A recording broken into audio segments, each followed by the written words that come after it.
Shakespeare once said. It was Shakespeare, right? Shakespeare. Because I thought it was divine. I thought it was in the word. Shakespeare once said, know thyself. And to thine own self be true. That right there should have been in the word. It's all good though, because that same divine mind that inspired the word is that same divine mind that inspired Shakespeare to write some divine literature like that. That's vital.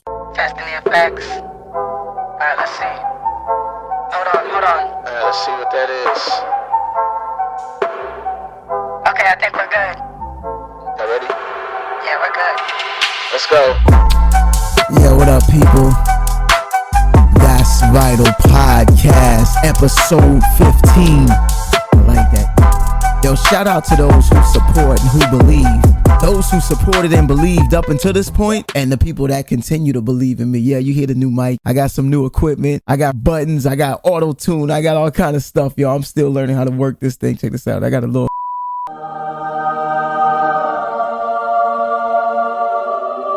That's the Hitman joint right there.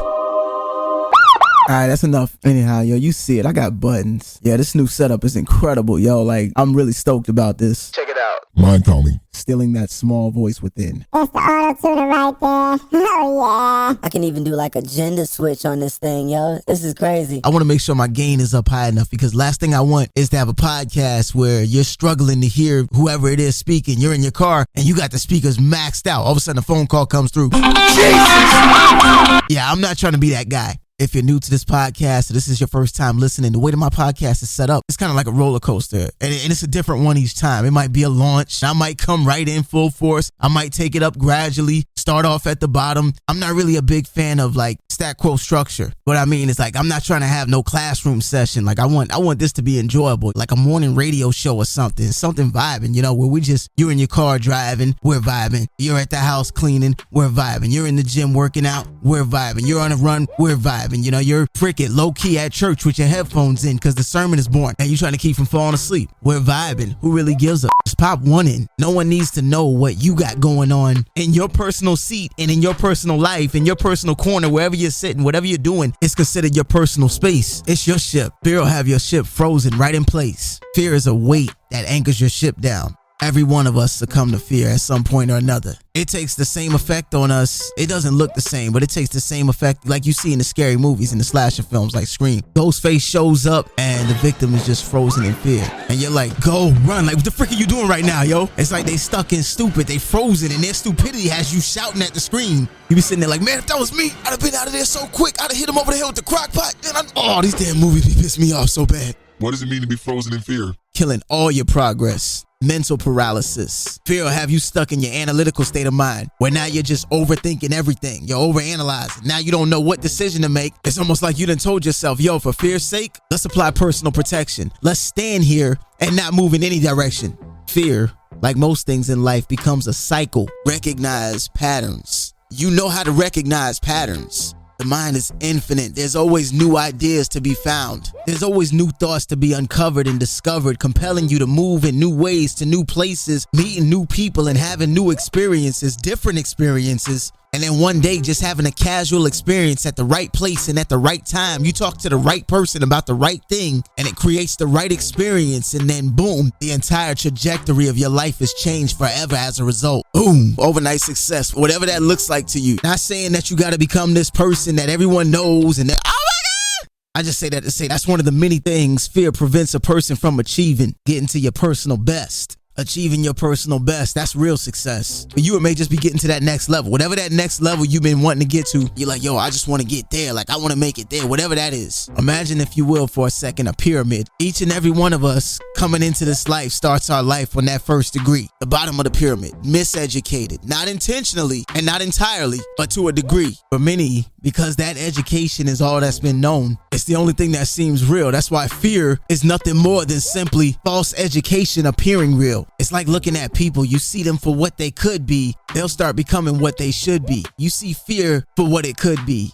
and that thing will shrink down to what it should be. Simply false education appearing real. This might come as a shocker to some, but false education and indoctrination, they go hand in hand to a degree. Like that image of the fishbowl. This fish inside of this fishbowl sank in the bottom of the ocean represents imprisonment, represents false education, represents indoctrination, represents miseducation. You were never shown for some how to, or that it was even possible to get outside of this thing and still be safe in the ocean, representing the endless possibilities of life. You know something about fish? Fish only grow to the capacity of the tank you put them in. So if you align with this little baby fish in this little glass fishbowl sank in the bottom of the ocean, and that's all you know, tradition, culture, cultivation, religion, ritual, routine, all these ideas that can keep a person encapsulated in cycles. If you were the first person walking this earth, you would be the creator of standards. Ideally, anyone coming in after you would now be under you. They don't have the understanding that you have. So you become a guide for that person. Your example is the only example to follow, the only standard to follow. Fast forward, you get a couple other people walking this earth, a couple other leaders like yourself. Then you get a large group of common folk who don't really care much about the leadership. They'd rather be led. So each of them choose for themselves which of these leaders they'd like to be led by. Each of these leaders have cultivated their own belief systems based off what they individually believe to be true. These common individuals fall under these belief systems, these cultures, these religions, these traditions, all these different belief systems. Forget about systematic racism. Nobody's complaining about the systems of beliefs that people are indoctrinated into, that people are born into, and not by choice, if I might add, that say anything outside of this belief is not true. Anything outside of this belief should not be taught, should not be learned, because it's not the truth. This belief is the only true belief. This is the be-all, end-all. We were just fortunate enough to stumble upon it. Whether people outside of this choose to see it or not, this is it. Meanwhile, if you stay inside, you got a greater chance of staying alive. Not always what was taught, but was damn sure communicated by some and for some. Kind of like that movie, Everything, Everything. And I don't say that to say that our parents lied to us. That's not what I'm saying at all. Please don't get that misconception. No one is to blame. No one is at fault, because we're all subject to the same conditioning. We're all conditioned by those who came before us. They set the tone. Anyone who comes after them follows their method, follows their standard, follows their tradition, follows the bar that was set by the original individual or individuals, because nowadays we play follow the followers because they are the example. You know, before we had lawnmowers, we had people picking grass, grabbing that joint, yanking it up out the ground. Somebody got sick of that one day, said, you know what? I'm gonna whack this joint. This is just my theory. And I'm entitled to a theory. It helps me to understand, and it may help some of you to understand. Somebody said, I'm gonna whack this joint. Took a stick and just started whacking the grass. Just hitting it hard as they could till it started to break. Fast forward, somebody might have said, you know what? I'm gonna take a blade and start chopping it with a blade, cutting that grass with a blade. Fast forward, somebody might have been like, yo, I'm gonna put this blade on a stick. This way I don't have to bend over. I could just swing this stick with this blade attached to the end of it and cut this grass that way. Fast forward, somebody else said, yo, that wasn't a bad idea, but I'm gonna take that blade now. I'm gonna attach a second blade. I'm gonna put it on a wheel along with that stick. Matter of fact, 2 sticks. Yeah, I got new tricks. So now you can push this wheel with these sticks, with these rods and this handle, and cut the grass that way, make it a lot easier. Fast forward, somebody said, you know what? I'm gonna attach a motor to them sticks, them blades, and that wheel. So you see how evolution happens. Like, it's nothing wrong with cycling to a degree. But if you feel you must cycle, cycle to evolve. Don't just cycle to be. Don't just cycle to remain the same for the rest of your life, all the while trying to convince everyone, including yourself, that you're happy. Let the truth be known, a lot of your life is centered around fear, doubt, and anxiety. Low-key, you feel trapped and lonely, and that's got you to a degree living in misery. The information is raw material. You want to take that raw material and run it through your personal filter, your personal mental filter, because everyone's filter is different, and your mental thought train can only run on a track that is suitable for you. What am I saying? What I'm saying is it's necessary to take inventory of the ideologies that's been poured into you all your life, or better said, throughout your life. Not to say that it was all wrong, not to say any of it was wrong, but it's necessary to take inventory. Many things in life are caught, not taught. It's subconscious. You just pick it up. It's involuntary. Unbeknownst to ourselves, we're all guilty of that one. And not guilty from the standpoint of rendered judgment, but guilty from the standpoint of no one's exempt from that. No need in beating yourself up. It's important to take inventory. It's necessary to know thyself. But it's even more necessary to be true to thyself. If you gloss over anything, don't gloss over that point right there.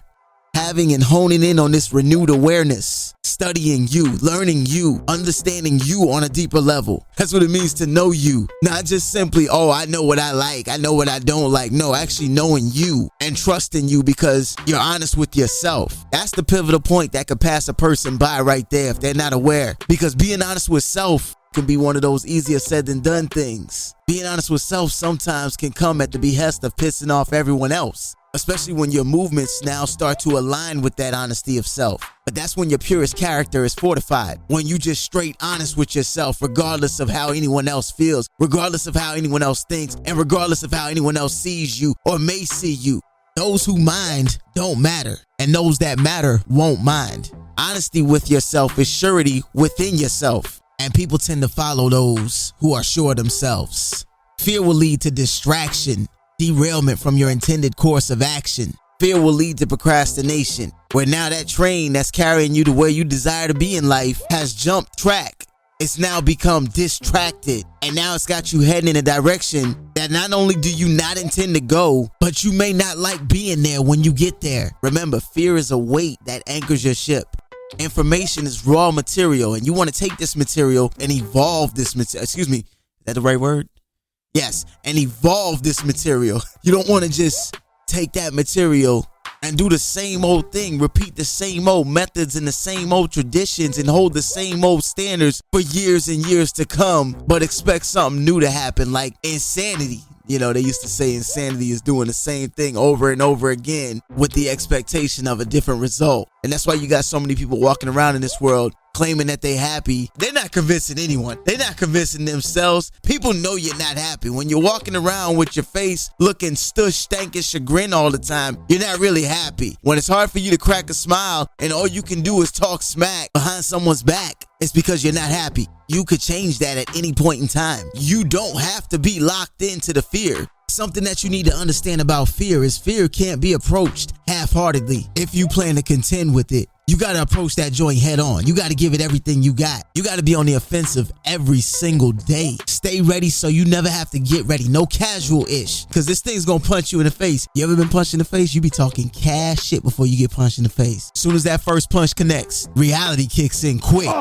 Oh, this is real. You feel how real life is or your situation is in that moment, especially when it's more than one blow at a time. And fear is polished when it comes to the skill of weighing someone down. That's why you got to put in some type of drill every single day to get stronger than this thing. You got to take militant action. You got to yourself become a tactician. It's going to be grueling and it's going to be gritty. It's going to feel like a warrior camp. That's the point. That's how you overcome. You don't overcome by avoiding. You overcome by getting stronger, by becoming a warrior, by leaning into and doing the things that you're afraid to do, by silencing the voices in your mind, the voices of doubt, the voices of negativity that speak to you so negatively where no one else is present. Those inner voices that tell you or compel you to go against your own intentions, go against your own intuitive feelings. Feelings that no one else outside of you understands, that no one else outside of you is holding on to, but yet they form their own opinions, assuming they have expert understanding on yours. They're quick to bash, trash, and belittle you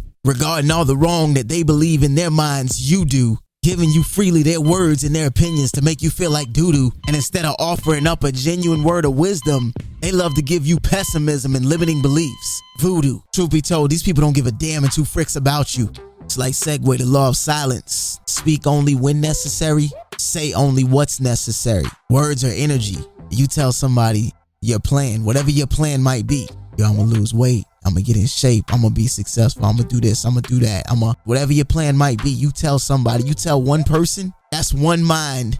One potential mind of doubt you've possibly got to contend with. You tell it to 10. Now you got 10 minds you possibly got to contend with. 10 different thought processes. Some could be in your favor, but some could be looking at you like, yo, you said you was going to do this. Man, this dude said he was going to do this. Man, it's like 8 weeks later. This dude ain't done nothing yet. Yo, I told you he wasn't going to do nothing. I told you, yo. I know him. I know her. And then because those minds start fighting against you, now you start making decisions out of desperation. Oh, shoot. If I don't do this, then I won't live up to what I said. Then I'll look like this. You start adding this stuff adds stress. This stuff adds anxiety. Fear of not living up to other people's expectations that you technically created. You get a text message or email. I gotta respond immediately. No, take time to pause and really think about what it is you want to say, so that you don't wind up saying more than intended. No one's life is more important than yours. You're entitled to a pause. Take a moment to think, because if you ain't good, you can't do nothing for nobody else. Take a moment and just absorb what I just said. I want to be sure that didn't go over your head. Your life's purpose is not to please everyone else. Another thing that happens when you try and live up to other people's expectations and make quick decisions based off how someone else might feel, whatever it is you're trying to produce, whatever the intended result that you're trying to produce is, now you're not giving as much patience over to it, which means you're not putting as much detail on it that you could be putting on it, which now leads to mediocre results. Greatness can't be rushed. Segue, the power of the positive no. You don't have to fulfill every obligation that comes your way each day. You'll mess around and burn yourself out. Last episode, I talked about that. Burnout. Back to the book. It's a great book. For audible learners like myself, people that's always on the go, you don't have time to sit down and crack open a book necessarily, they got an audio version. If you want to get the audio book, I recommend Android users. I'm an Android user. Google Play. Download Google Rewards. It's a survey app. It asks you like 4 questions. 4 little simple questions, and it's multiple choice. You answer those questions, you get money credited to your Google Play account. And with that money, you can use that to purchase apps. You can use it to purchase anything in the Google Play Store. Great way to get audiobooks without having to spend out of pocket. Quick little recap to wrap up this sesh. Remember, for everyone, life begins sort of similarly in that it's like a pyramid. Everybody starts at the bottom, to each their own degree. You know, one person's bottom may not be what somebody else's might be. It's this negative conditioning. Your job is to get to the top, to get to enlightenment, to positive conditioning, to renewed thinking that's going to help you to progress to your next level of success. Different understanding, new understanding, seeing things differently, because that same cyclical pattern, conditioning, routine, tradition, you see how it all correlates? It's time to break the cycle. That's the only way you evolve, is to break the cycle, break the cyclical cycle. Cycles. Yo, this was great. Yeah, I really enjoyed today's session. And in case no one else will tell you, I see the progression. Yo, that's my time for today.